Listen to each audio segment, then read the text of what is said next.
nos comentaba cómo él inició su vida cristiana un domingo en el altar.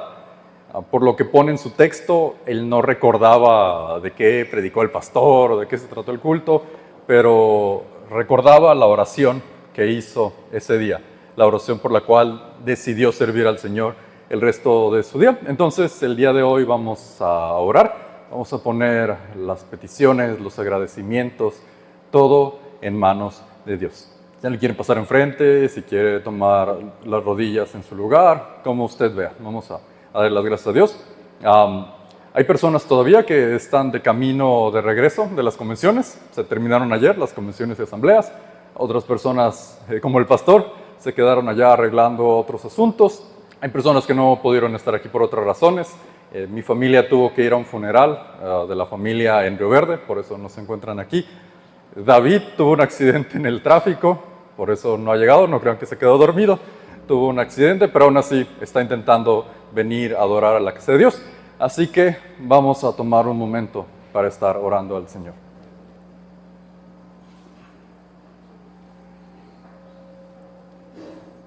Padre, gracias porque nuevamente nos permite estar un domingo en su casa de oración. Gracias porque a pesar de la lluvia, usted nos regala un hermoso domingo en el cual podemos venir a adorarlo, a invocar su nombre, a alabarlo, a aprender más de usted. Gracias por cada uno de mis hermanos que han llegado ya para unirse a la adoración de los santos en este día. Gracias por el momento que tuvimos en escuela dominical. Gracias por lo que pudimos aprender.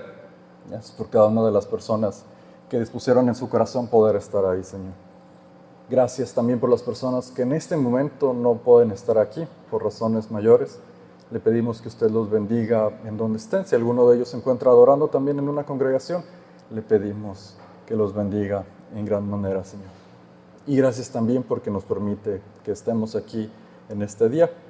En nuestra clase de escuela dominical hablábamos cómo hay personas que no tienen ese lujo de poder reunirse en libertad para adorar su nombre, para cantarle, para ofrendarle, para adorarle. En cambio nosotros sí la tenemos, sí le damos gracias por eso, Señor. Le damos gracias por todos los esfuerzos que se han realizado para que nos podamos reunir en este domingo. Gracias por la limpieza, gracias por el grupo del jueves, gracias por los ensayos que se han realizado, todo eso para que podamos estar aquí en este día.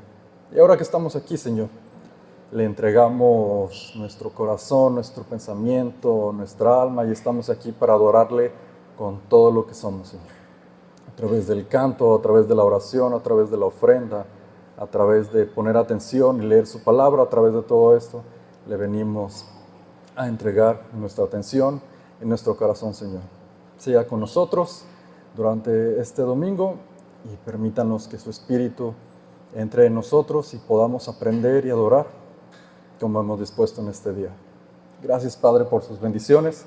Gracias también por las pruebas, que son las que nos fortalecen en la fe. Gracias por todo lo que hemos vivido en esta semana. Y venimos a entregarle todo a usted, Señor, en este día. Amén.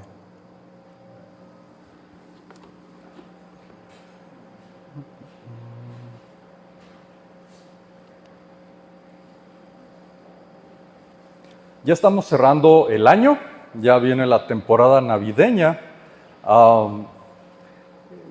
Técnicamente esta es la última predicación normal porque a partir del próximo domingo inician ya los temas relativos al nacimiento de Cristo, así que este va a ser como que el último tema normal que veamos.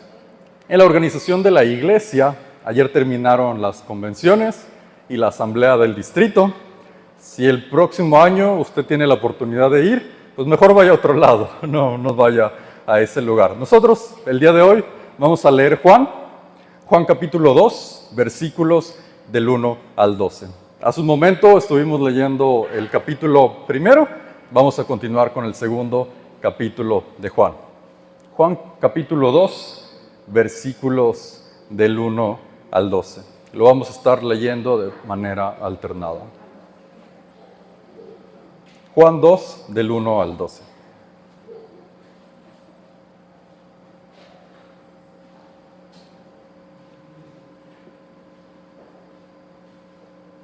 Dice la palabra de Dios: Al tercer día se hicieron unas bodas en Caná de Galilea y estaba allí la madre de Jesús.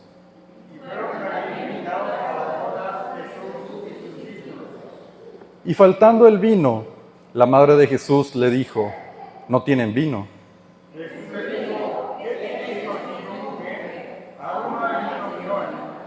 Su madre dijo a los que servían: haced todo lo que os dijere.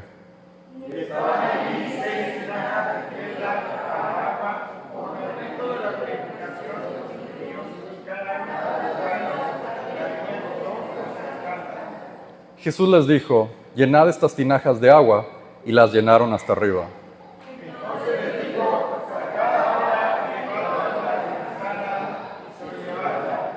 Cuando el maestresala probó el agua hecha vino, sin saber él de dónde era, aunque lo sabían los sirvientes que habían sacado el agua, llamó al esposo.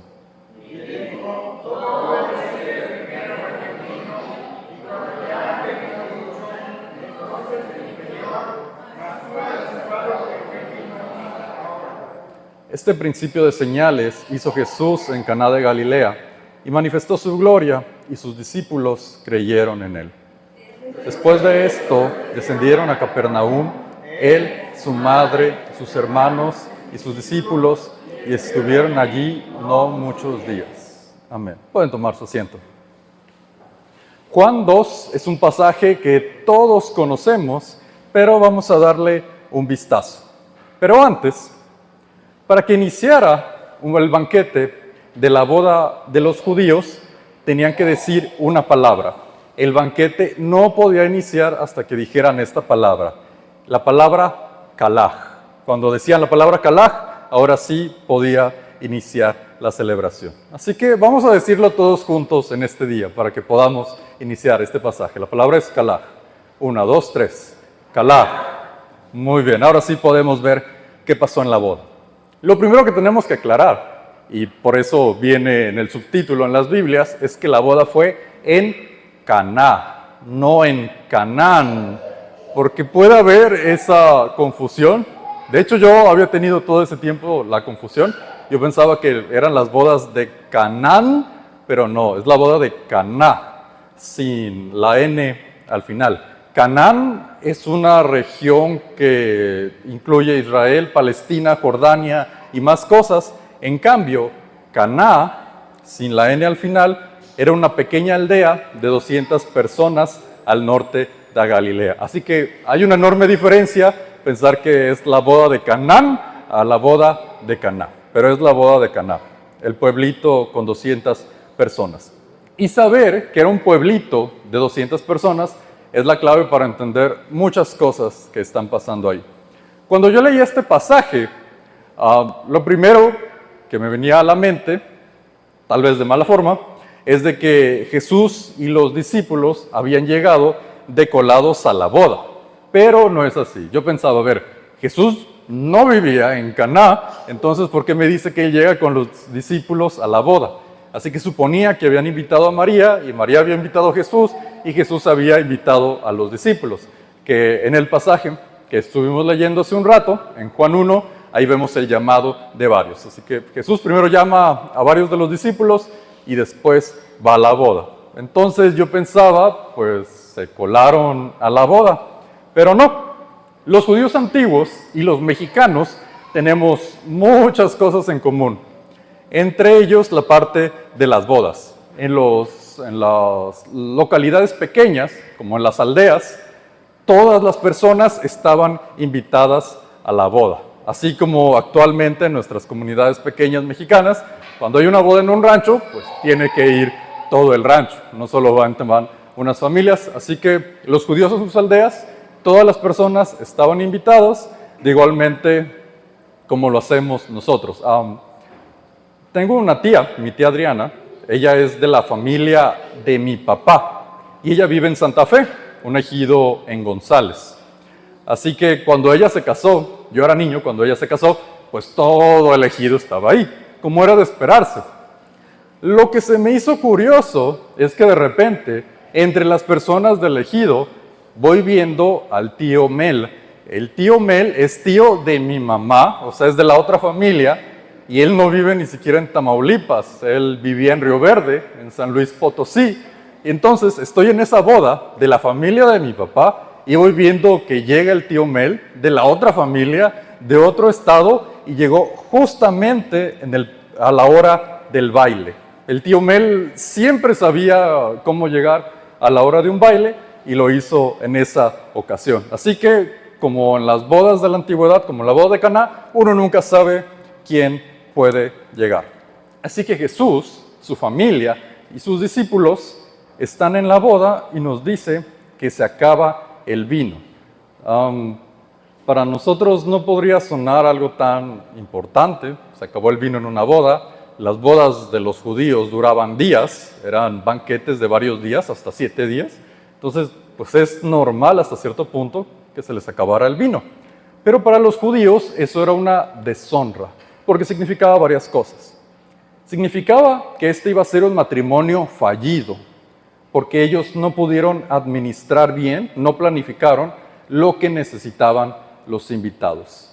Si los novios no pudieron saber lo que ocupaban los invitados para la boda, ¿cómo iban a saber lo que se necesitaba para el matrimonio? Así que una boda que se quedaba sin vino en el ámbito social era un matrimonio fallido socialmente. No saben administrarse, no saben planificar. Y la otra cosa que tenían es que el vino se asociaba con la bendición de Dios. Estar felices por el vino significaba felicidad divina. Entonces, una boda en la que se terminaba el vino, además significaba que Dios no bendecía el matrimonio. Así que estaban esos dos problemas.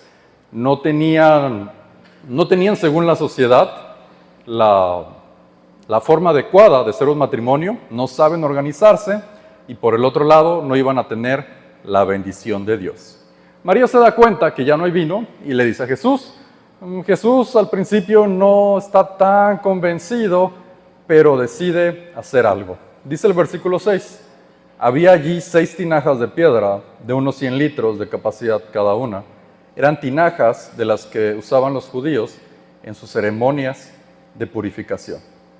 Esas tinajas estaban ahí para que los invitados se lavaran, pero no era una cuestión de higiene, no era de que se lavaran las manos antes de entrar, sino de que se lavaran para que estuvieran ritualmente limpios.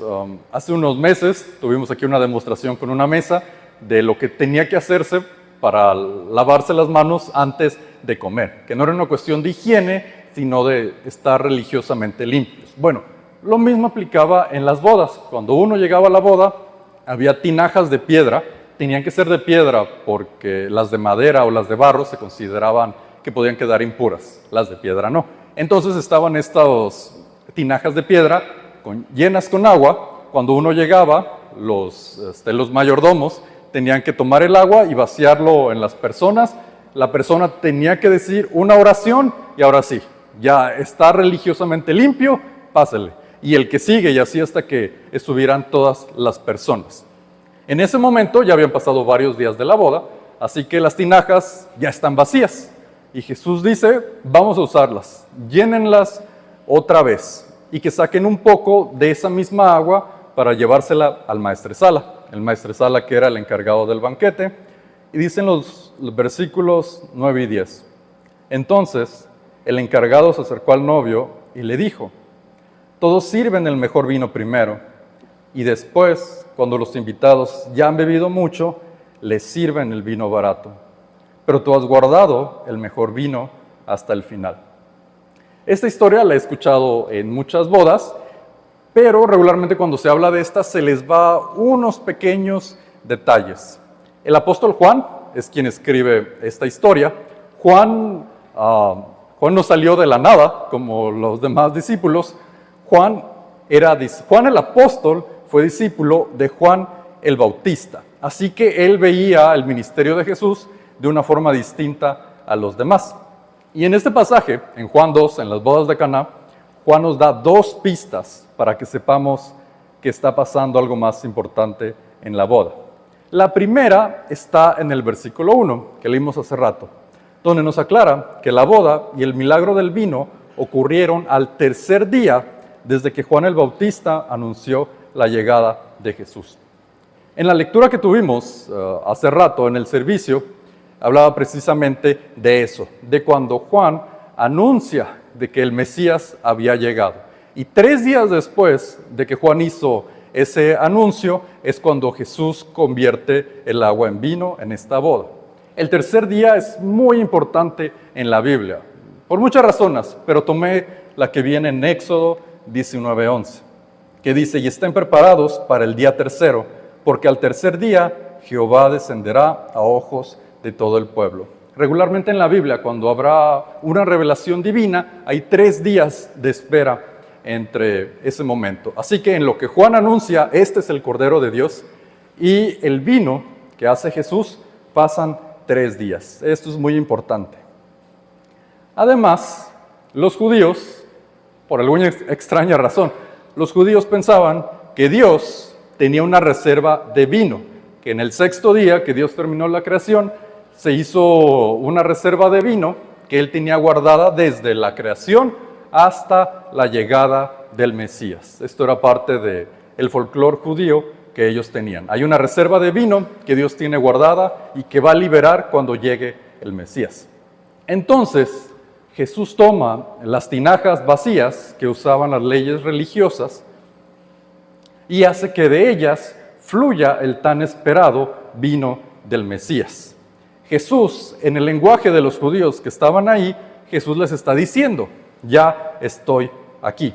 Y por eso podemos leer en Juan 2:11, Jesús hizo esta señal que fue la primera en Caná de Galilea. Así dio a conocer su gloria y los discípulos creyeron en él.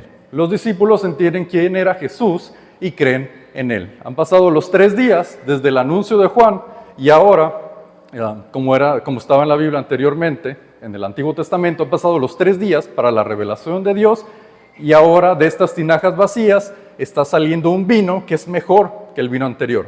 Un vino nuevo que no estuvo reposado, en ese mismo momento se usó y es mejor del anterior porque era el vino que decían las leyendas que estaba guardado al regreso del Mesías. Por eso Juan, que como veíamos hace rato, él entiende más las cosas, Juan capta y dice que los otros discípulos captaron lo que estaba pasando cuando Jesús hace su anuncio. Y por eso Jesús nunca vuelve a convertir el agua en vino. Los demás milagros se repitieron muchas veces. Multiplicó la comida varias veces, resucitó muertos varias veces y sanó gente muchas veces. Pero el vino solo se necesitaba en esa ocasión. No para la gente de la boda salió beneficiada, sino porque Jesús estaba anunciando que su ministerio estaba empezando. Él estaba anunciando que el Mesías ya estaba ahí. No es coincidencia que el mismo capítulo 2, que inicia hablando de las bodas de Caná, cierra con el enojo de Jesús en el templo, cuando estaban los cambistas y todas las personas que vendían en el templo, y Jesús va y tira las mesas. Jesús no lo volvió a hacer. Todo esto, tanto el milagro del vino como cuando tira las cosas en el templo, es porque su ministerio había comenzado y era hora de corregir lo que estaba mal. Por eso nunca más volvemos a ver el milagro del vino, porque era solamente para anunciar la llegada del Mesías. Con esto podemos ir a Lucas 5, del 33 al 39. Porque aunque solamente convirtió el agua en vino una vez, sí volvió a hablar del vino, de las bodas y del vino, para que entendiéramos mejor nosotros a lo que se refería. Así que vamos a Lucas 5, 33 al 39. Dice: algunos le dijeron a Jesús: los discípulos de Juan y los discípulos de los fariseos ayunan y oran mucho, pero los tuyos se la pasan comiendo y bebiendo. Jesús le respondió: ¿acaso pueden ustedes hacer que los invitados a una boda ayunen mientras el novio está con ellos? Va a llegar el día en que les quiten al novio y entonces sí ayunarán. Y les contó esta parábola: nadie le corta un pedazo de tela a un vestido nuevo para remendar un vestido viejo. Si lo hace, echa a perder el vestido nuevo, y el retazo nuevo no se verá bien en el vestido viejo. Tampoco nadie echa vino nuevo en odres viejos. Si lo hace, el vino nuevo hará que revienten los odres. El vino se derramará y los odres se echarán a perder. Por eso, el vino nuevo se debe echar en odres nuevos. Y cuando alguien probó el vino viejo, ya no quiere beber el nuevo, porque dice, el añejo es mejor. Y así como decíamos que el pasaje de la boda de Caná a veces se malinterpreta, lo mismo pasa con el vino nuevo y los odres viejos. Si un pastor quiere hacer un cambio en la iglesia, es seguro que va a predicar del vino nuevo y los odres viejos. Este pasaje regularmente lo usan mucho para hablar sobre cambios y modernidad. Frente a mí tengo dos proyectores.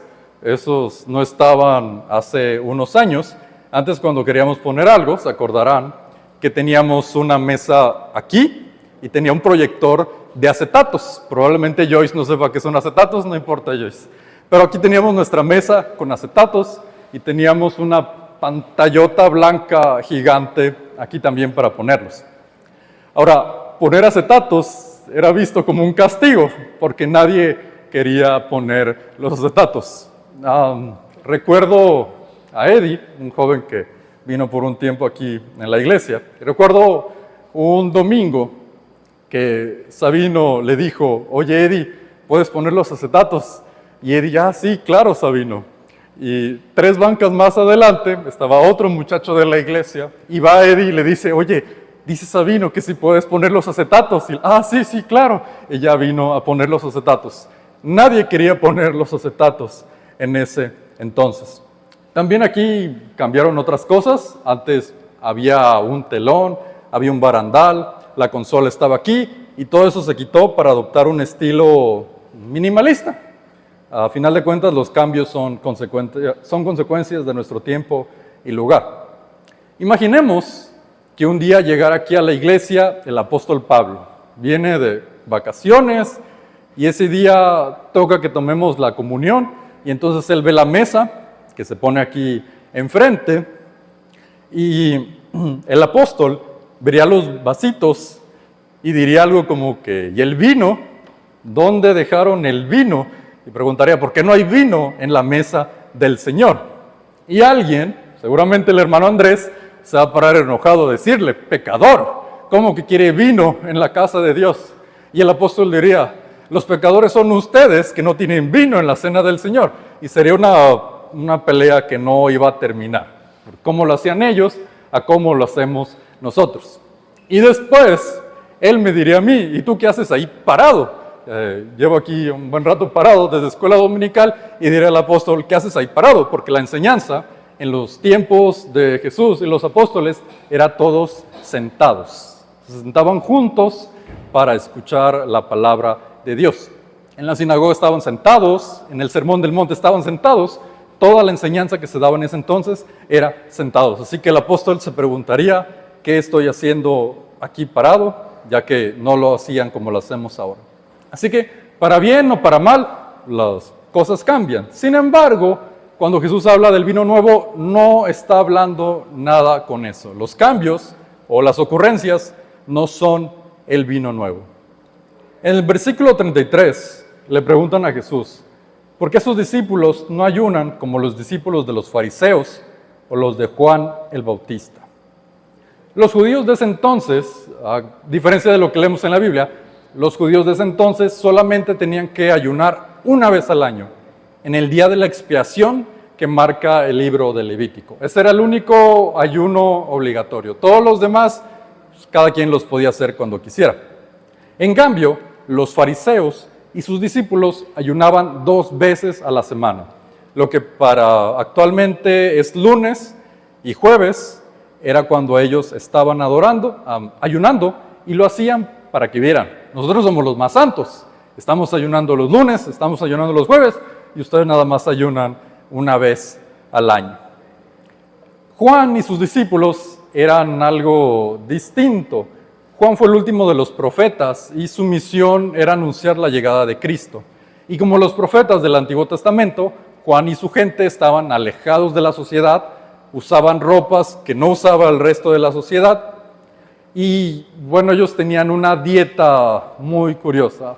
¿Alguien se acuerda qué era lo que comía Juan el Bautista y sus discípulos? ¿Escuché miel por ahí? Langostas y miel, exactamente.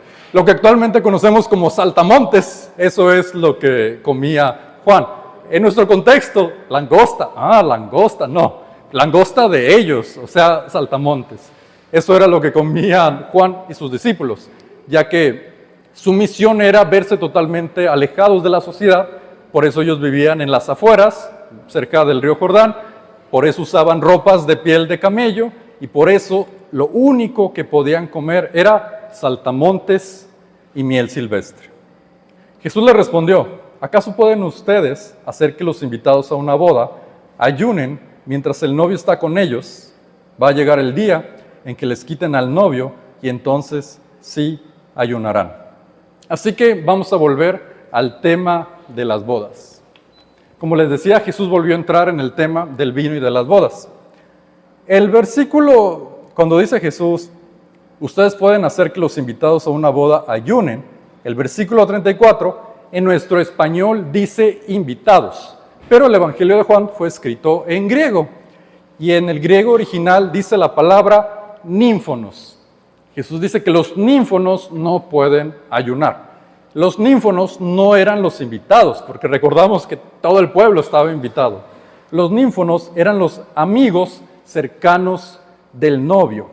Y ellos, los ninfonos, al aceptar ser un ninfono, un amigo cercano del novio, ellos no podían ayunar durante los 7 días que duraba la boda. Hace un momento hablábamos de que los judíos tenían un ayuno obligatorio, el día de la expiación. Los ninfonos, los amigos del novio, ni siquiera podían ayunar ese día si caía dentro de los 7 días de la boda. El ayuno queda totalmente relegado si se trata de una boda. Los ninfonos tienen que estar listos para comer y estar felices con el novio durante los 7 días. No pueden ayunar por ningún motivo. Ellos tenían que estar en el banquete del novio. Y en las bodas judías había otra figura. Tenemos a los ninfonos, los amigos del novio, pero tenemos a otra persona. Tenemos al paraninfos. El paraninfos era el mejor amigo del novio y es el que tenía más responsabilidades. Las bodas actualmente pues son en torno a la novia. El presupuesto se va a ir en el vestido de la novia, en las flores que quiera la novia, en el salón que quiera la novia, etcétera, etcétera. Lo que quede para que el hombre vaya y se rente un trajecito y pues ya. Pero en la antigüedad, con los judíos era todo lo contrario. La boda giraba en torno al novio y al mejor amigo del novio. El organizador de la boda en ese entonces era el mejor amigo del novio. Si bien en el momento del festejo, como vemos en el pasaje, está el maestresala, ya hay un encargado, ya hay un profesional haciendo su trabajo, eso era solamente durante el banquete. Toda la planeación previa la tenía que hacer el mejor amigo del novio. Eso es algo muy curioso que tenían en esa cultura. Y además de organizar la boda, de escoger las flores, la música y todo, el mejor amigo tenía que organizar, tenía que dejar preparada una habitación para el momento de la pasión después de la boda. Así que el mejor amigo tenía que poner la música, las velas, las rosas y dejar todo listo. Así de importante era el rol del paraninfos o del mejor amigo. Las bodas eran tarde, en la tarde-noche, en la noche, en la madrugada. No había un horario en el cual una boda iba a empezar. La novia se arreglaba en su casa. La novia estaba en su casa esperando, también estaban sus damas de honor esperando con ellas y ella tenía que estar lista para el momento en que llegara el novio. Lo único que sabía la novia es que el novio iba a llegar tarde, a las 6 de la tarde, a las 8 de la noche, a medianoche, no se sabía en qué momento iba a llegar el novio. ¿Por qué? ¿Porque el novio es impuntual? No, todo lo contrario. El novio y el paraninfos, o sea, su mejor amigo, tenían que, así como actualmente a los santos y a la Virgen les hacen sus procesiones, los novios tenían que hacer las procesiones en la antigüedad. Así que el novio y su mejor amigo salían de su casa y salían con música.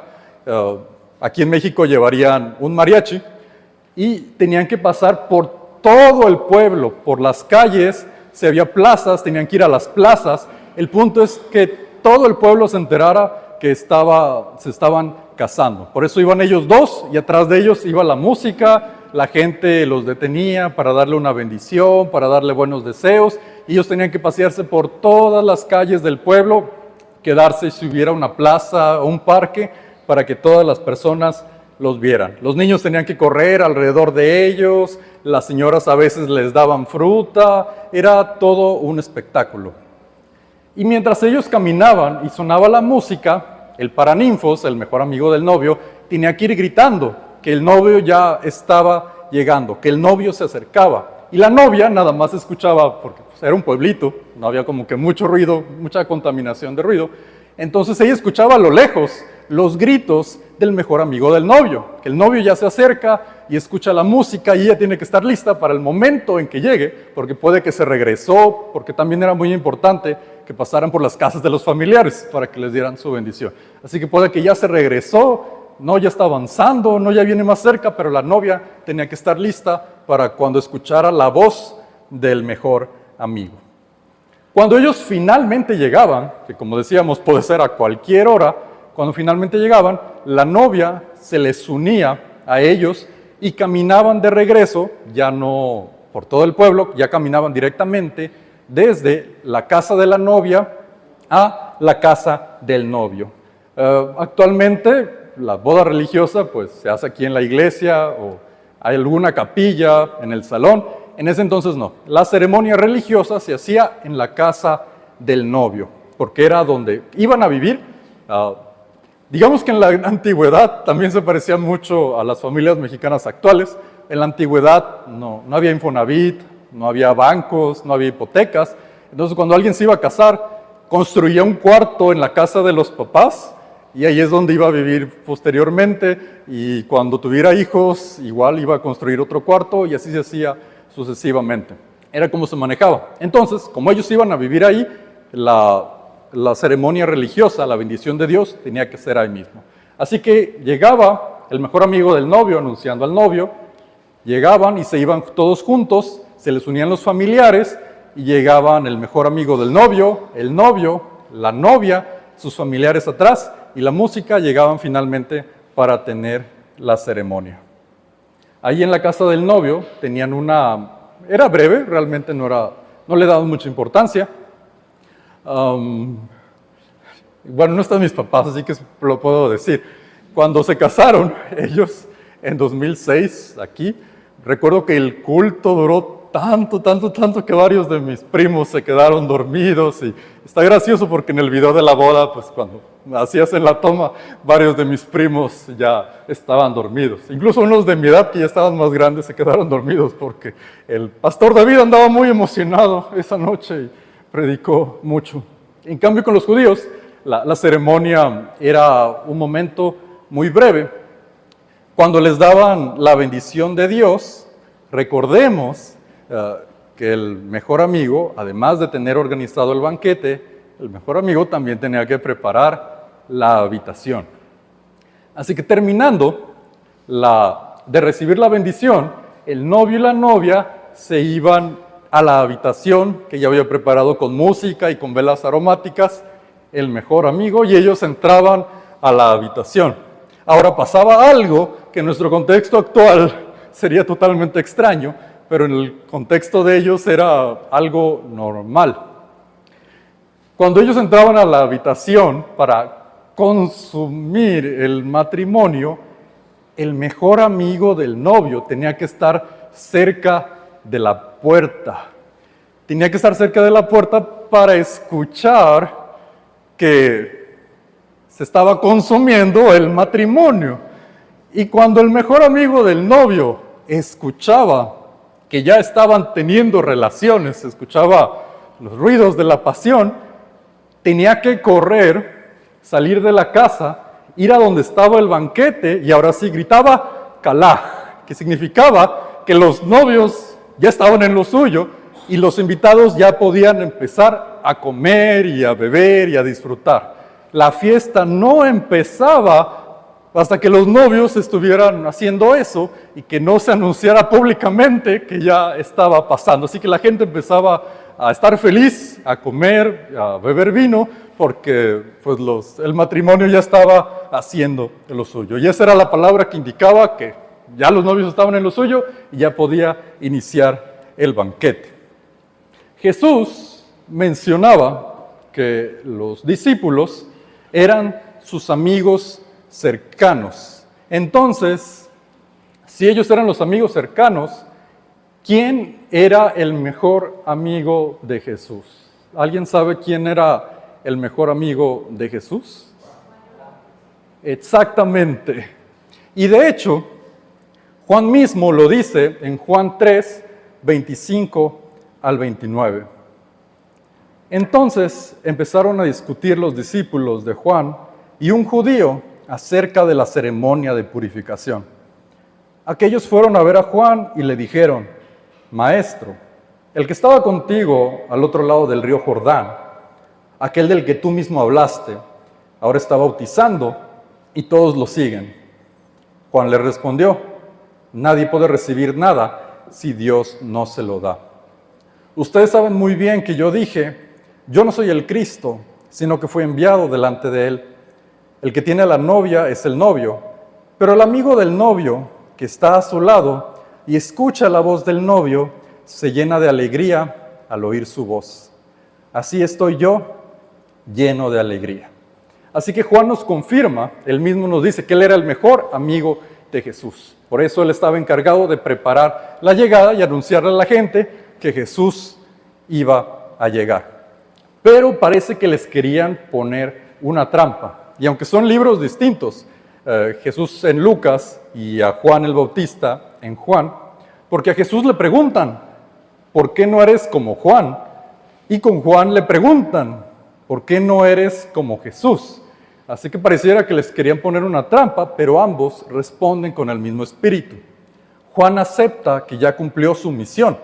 El Mesías ha llegado y con eso termina la era de los profetas. Y Jesús agrega algo más.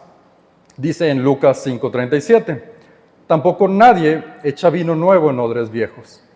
Si lo hace, el vino nuevo hará que revienten los odres. El vino se derramará y los odres se echarán a perder. Por eso el vino nuevo se debe echar en odres nuevos. Y cuando alguien probó el vino viejo, ya no quiere beber el nuevo, porque dice, el añejo es mejor. Los odres eran recipientes hechos con piel de cabra. Se utilizaban, eran como los termos de la actualidad. Había de diversos tamaños, había para cargar desde 1 litro hasta 40 litros. Y se usaban todos los días, con eso podías llevar agua, leche, aceite y vino. Si alguien iba, por ejemplo, al mercado que necesitaba aceite, se llevaba su odre, ya le vaciaban el aceite y pagaba. Así que era algo que se usaban todos los días. Pero había un problema con el vino. El vino nuevo es el que sigue el proceso de fermentación, mientras que el vino viejo es el que ya se ha fermentado. El problema del vino nuevo es que es un líquido que se expande. Es un líquido que produce burbujas, es un líquido que está en constante movimiento porque apenas se está fermentando. Así que es un líquido que no se puede contener. Si alguien lo ve así en un lado, se va a tirar, porque es un líquido que es como si estuviera vivo técnicamente el vino nuevo. Un odre viejo, el que decía Jesús, es un odre que la piel de la cabra ya se ha endurecido, así que no va a tener flexibilidad.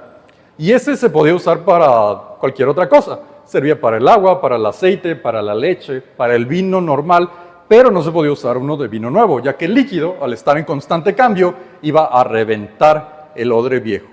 Se ocupaba un odre nuevo porque la piel era flexible. No se trataba del tamaño, se trataba de que ese líquido se va a expandir, va a producir gas, va a producir burbujas y va a reventar el odre que tengas. Por eso se necesitaba un vino nuevo que fuera flexible y que se acomodara al vino. El vino nuevo no se iba a acomodar al odre, el odre se tenía que acomodar al vino. Y en este pasaje de Lucas termina Jesús diciendo que muchos no quieren del vino nuevo, que prefieren quedarse con el viejo.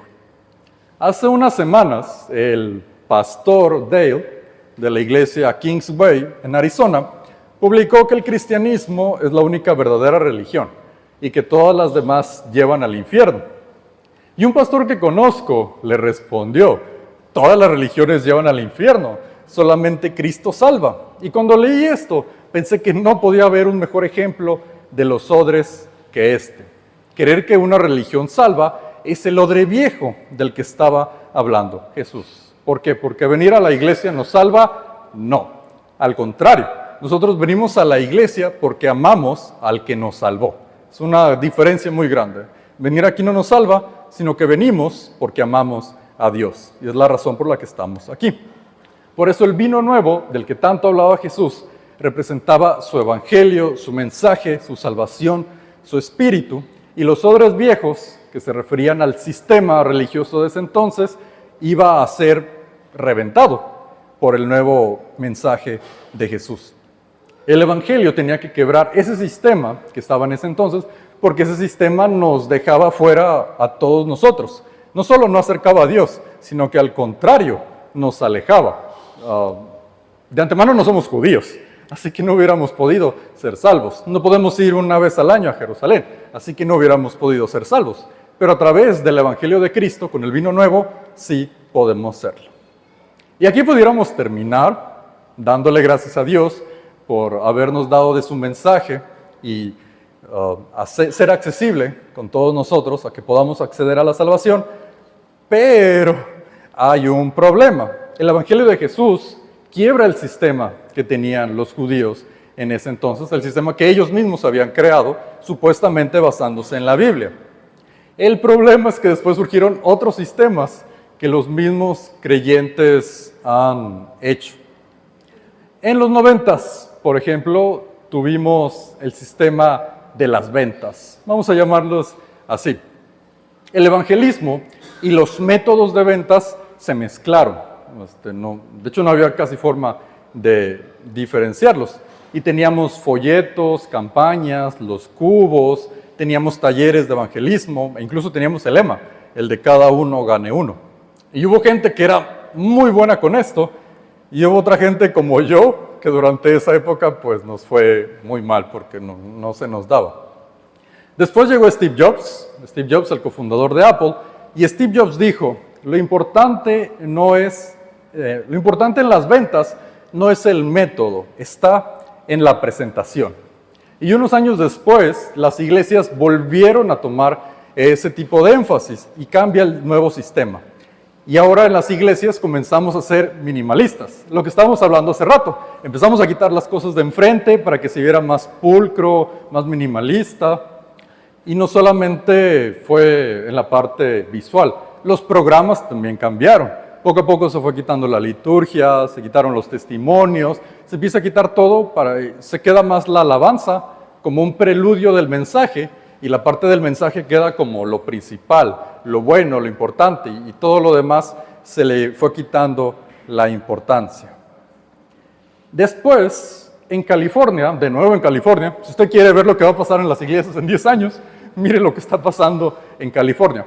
En California surge algo llamado apostar al fundador.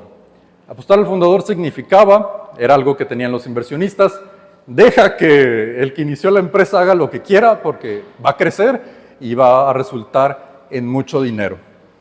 Y en 2015, más o menos, vuelve a cambiar otra vez el sistema en las iglesias. Obviamente en las iglesias no se podía llamar apostar al fundador, que debería ser así porque el fundador es Cristo, pero en vez de eso le llamamos liderazgo. Entonces empezó desde ahí una época en la que todo ha sido el liderazgo. El liderazgo en la iglesia no es algo nuevo, está desde siempre. Recuerdo que cuando tenía 12 años fui a un retiro de líderes. No sé por qué UNICE me dejó ir, no sé por qué mis papás me dieron los 200 pesos de la inscripción, pero por alguna razón fui. La diferencia es que en ese entonces el retiro de líderes del departamento de jóvenes capacitaba y ayudaba a las personas que tenían una responsabilidad en la iglesia. De hecho, Laura, una vez fuimos, ¿te acuerdas? Al Dama. En ese entonces te capacitaban porque te estabas haciendo algo en la iglesia. Entonces en el retiro te capacitaban. Pero en los últimos años cambió. Ahora primero vas al retiro y después buscan en dónde ponerte. Ya eso de servir en la iglesia es opcional. Ahora vente al retiro, únete al club y nosotros te hacemos después líder. Están grabando esto, así que supongo que no debería decir esto, pero no importa. Esperemos que nadie vea esa parte. Esto pudo haber cambiado, ya que la convención de jóvenes fue hace unos días, pero hace 2 semanas sabía que no había todavía, bueno, cada año, como saben, se hace un campamento de jóvenes, pero este año no tenían al director todavía, hace 2 semanas, esto ya pudo haber cambiado, porque va a haber un evento de liderazgo, otra vez otro evento de liderazgo en el verano, y aún no tienen las fechas exactas. Entonces nadie quiere perderse en no ir a ese evento para poderse ir al evento de liderazgo. La peor parte es que a principios de este mes hubo un evento de líderes, y en enero hay otro evento de líderes, y nos estamos llenando de esas cosas que, pues la verdad, ya son absurdas. Y honestamente creo que el énfasis actual ha sido muy malo. Yo creo que ha sido la peor década para el cristianismo moderno. De hecho, el Centro de Estudios del Cristianismo Global reporta que en esta década, es decir, del 2015 al 2025, se han perdido 50 millones de cristianos y se han dividido 64,000 iglesias. Y estas son las iglesias que reportan las divisiones. Hay otras iglesias que se dividen y ni quién se da cuenta. Así que, desde 2015, desde que empezó este énfasis tan grande en liderazgo, se han ido de las iglesias 50 millones de personas y se han dividido 64,000 iglesias. ¿Qué viene después de esto? Ya estuvimos muchos años encerrados en esto.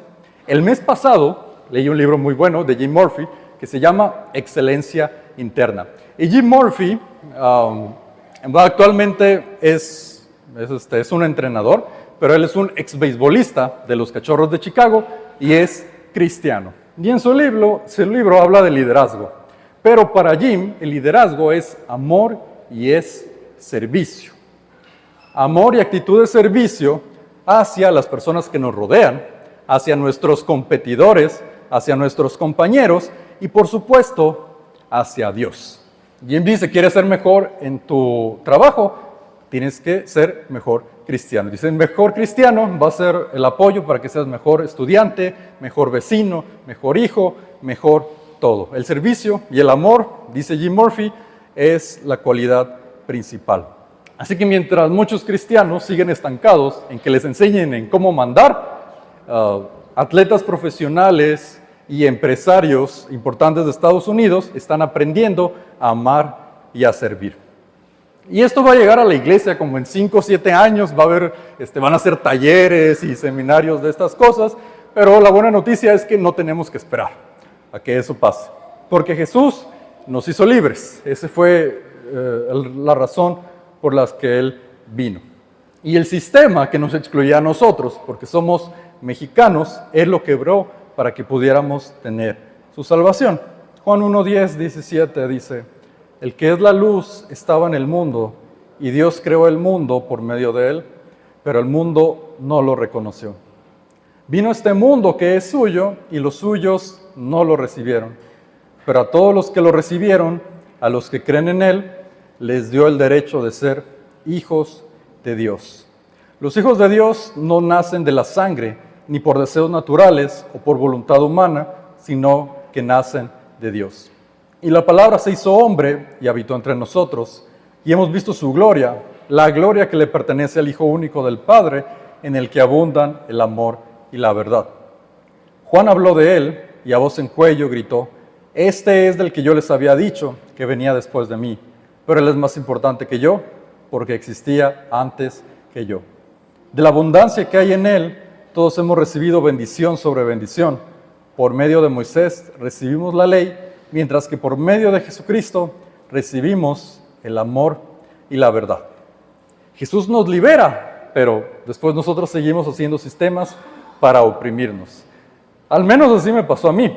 Hubo un tiempo en el que yo pensaba que agradar a Dios era hacer cosas en la iglesia, cuando tenía que hacer algo distinto. Hacía cosas en la iglesia porque estaba agradando a Dios y no hacer cosas en la iglesia para intentar agradarle. Y durante ese tiempo descuidé muchas áreas de mi vida y descuidé a muchas personas que eran importantes para mí, cuando tenía que estar haciendo lo contrario. En vez de aislarme de todos ellos para hacer cosas en la iglesia, tenía que llevarles a Dios a todas las áreas de mi vida y tenía que llevarles a Dios a todas las personas a las que quiero. Eso era ser un odre viejo, intentando limitar a Dios. Pero Él siempre nos da nuevas oportunidades. Como les decía, ayer terminó la asamblea de distrito, lo cual significa que hoy es el primer día del nuevo año eclesiástico y en tan solo 5 semanas vamos a iniciar el 2026.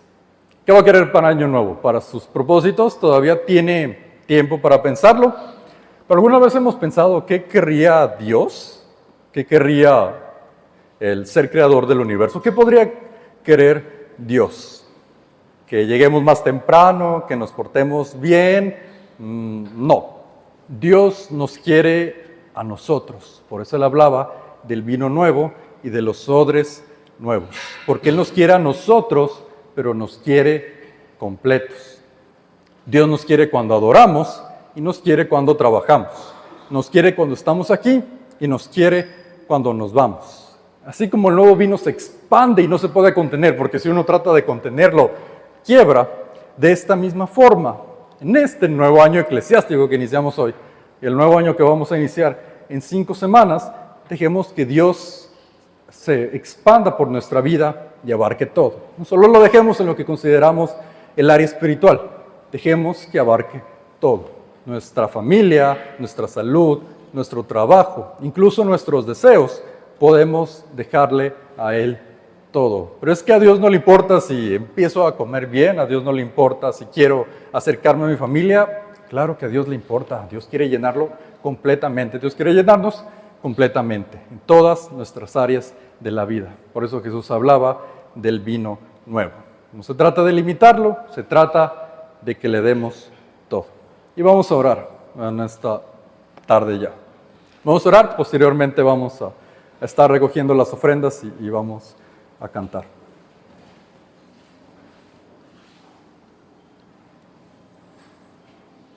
Señor, gracias de nuevo porque nos permite estar en su casa en este día.